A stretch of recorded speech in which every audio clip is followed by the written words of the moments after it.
Santa Paulina, dia 9 de julho.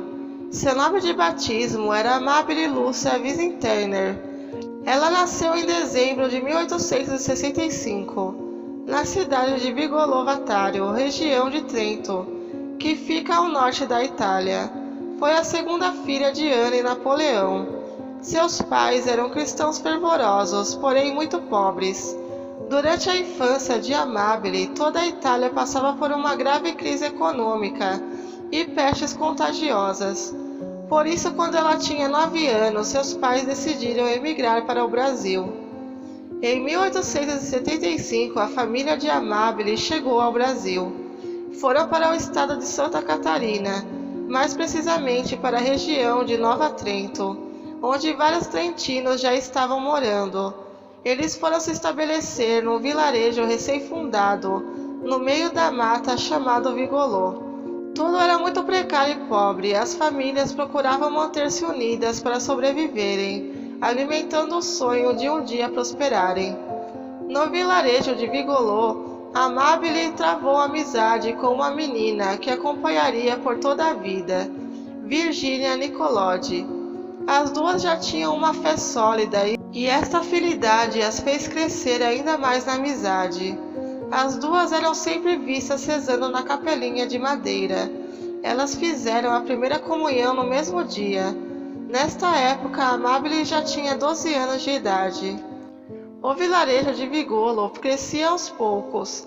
Por isso, o padre responsável pela região, chamado Servanzi, iniciou um trabalho pastoral ali.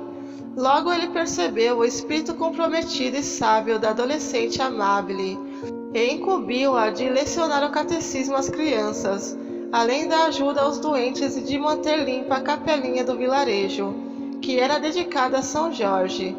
Esta incumbência certamente ajudou a amadurecer a vocação religiosa no coração de Amabile. Amabile assumiu a missão de corpo e alma, levando sempre consigo a amiga Virgínia. As duas dedicavam-se totalmente à caridade para com os mais pobres, ajudando aos doentes conseguindo mantimentos para os necessitados, ajudando aos doentes idosos, crianças, enfim, a todos que precisassem.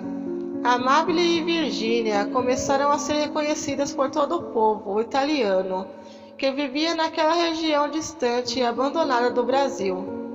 Em 1888, Amabile teve o primeiro de 3 sonhos com a Virgem Maria. Nesses sonhos, Nossa Senhora disse a Amabile: Amabile, é o meu ardente desejo que comeces uma obra. Trabalharás pela salvação de minhas filhas. Amabile responde: Mas como fazer isso, minha mãe? Não tenho meio, sou tão miserável e ignorante. Quando acordou após o 3º sonho, Amabile assim respondeu em oração: Servir-vos, minha querida mãe, sou uma pobre criatura, mas para satisfazer o vosso desejo, prometo me esforçar o máximo que eu puder. Amabile pediu a seu pai a ajuda a construir uma casinha de madeira, num terreno perto da capela doado por um barão. O casebre se transformaria num pequeno hospital, onde Amabile e Virgínia dedicaram-se arduamente ao cuidado dos doentes, mas também ao cuidado e à instrução das crianças. As duas nem sabiam, mas ali estava nascendo a congregação das Irmãzinhas da Imaculada Conceição. A primeira pessoa doente que Amabile e Virgínia receberam no pequeno hospital foi uma mulher que tinha câncer em estado terminal. A pobre não tinha ninguém que pudesse cuidar dela. Assim as duas assumiram a mulher no casebre. Era dia 12 de julho de 1890. Mais tarde, Amabile e Virgínia consideraram essa data como o dia da fundação da Congregação das Irmãzinhas da Imaculada Conceição. A obra iniciou no dia em que as duas amigas começaram a atuar como enfermeiras. A Congregação das Irmãzinhas da Imaculada Conceição foi a primeira congregação feminina fundada no Brasil. Pela santidade e necessidade dessa obra, ela foi aprovada rapidamente pelo bispo de Curitiba, em agosto de 1895. 4 meses após a aprovação eclesiástica, Amabile Virgínia e outra jovem chamada Teresa Maulé fizeram os votos religiosos na congregação. Na ocasião, Amabile adotou o nome de Irmã Paulina de Coração Agonizante de Jesus. Além disso, ela foi nomeada superiora da pequena congregação. Por isso passou a ser chamada de Madre Paulina. A santidade, a caridade e a prática apostólica de Madre Paulina e suas co-irmãs fizeram por atrair muitas outras jovens. Apesar da pobreza e das imensas dificuldades em que as irmãzinhas viviam, o exemplo que elas davam arrastava. Por isso, muitas jovens ingressaram na congregação. Elas continuaram a cuidar dos doentes da paróquia, das crianças órfãos e dos pobres. Além disso, começaram uma pequena indústria de seda para terem como sobreviver e manter as obras de caridade. Em 1903, apenas 8 anos após a aprovação eclesiástica, o reconhecimento da congregação já era notório no Brasil, por causa da santidade de vida das irmãzinhas e do trabalho extremamente necessário que realizavam.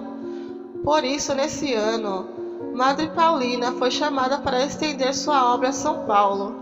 Ela viu no convite um chamado de Deus e aceitou o desafio. Em 1903, Madre Paulina e algumas irmãs chegaram a São Paulo. Lá foram morar no bairro Ipiranga, ao lado de uma capela. Logo ela iniciou uma obra importante, a obra da Sagrada Família, que tinha como objetivo abrigar ex-escravos e suas famílias após a abolição da escravatura, que tinha acontecido em 1888.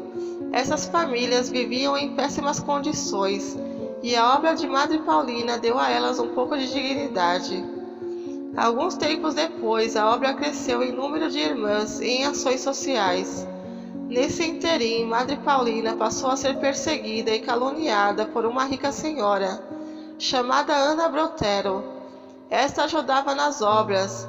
A perseguição foi tanta que, em 1909, o bispo Dom Duarte destituiu Madre Paulina do cargo de superiora da congregação e a exilou em Bragança Paulista, São Paulo. Madre Paulina, num exemplo de obediência, acatou a ordem do bispo, mesmo que em lágrimas de dor. Na ocasião, ela disse: "Meu único desejo é que a obra da congregação continue para que Jesus Cristo seja conhecido e amado por todos." No exílio, Madre Paulina sujeitou seus trabalhos mais humildes e pesados, sem murmurar nem reclamar, mas entregando tudo ao Senhor. 9 anos depois do chamado exílio, Madre Paulina foi chamada pelo mesmo bispo de volta à Casa Geral da Congregação em São Paulo. Suas virtudes de humildade e obediência foram reconhecidas depois dessa prova de fogo. Por isso ela foi chamada para viver entre as novas irmãs e servir de exemplo e testemunho cristão para todas. Neste tempo, destacou-se seu espírito de oração e a grande caridade que tinha para com todas as irmãs, especialmente as doentes. A partir de 1938, Madre Paulina iniciou um período de grandes sofrimentos físicos. Por causa do diabetes, seu braço direito teve que ser amputado. Depois disso, ficou cega. Foram 4 anos de sofrimentos físicos e de testemunho de fé. Ela permaneceu firme, louvando ao Senhor por tudo, e sendo cada vez mais amada e admirada pelas irmãzinhas. Por fim, após 4 anos de dor, ela entregou sua alma a Deus na Casa Geral da congregação fundada por ela. Era dia 9 de julho de 1942. O Papa João Paulo II celebrou sua beatificação em 1991, em visita ao Brasil. Sua canonização aconteceu em 2002, pelo mesmo Papa. Assim, ela passou a ser a primeira santa canonizada no Brasil. Oração a Santa Madre Paulina. Ó Santa Paulina, que puseste toda a confiança no Pai e em Jesus, e que, inspirada por Maria, decidistes ajudar o povo sofrido. Nós te confiamos a Igreja que tanto amas, nossas vidas, nossas famílias, a vida consagrada e todo o povo de Deus. Santa Paulina, intercede por nós, junto a Jesus, a fim de que tenhamos a coragem de lutar sempre na conquista de um mundo mais humano, justo e fraterno. Amém. Rezar um Pai Nosso, uma Ave Maria e um Glória.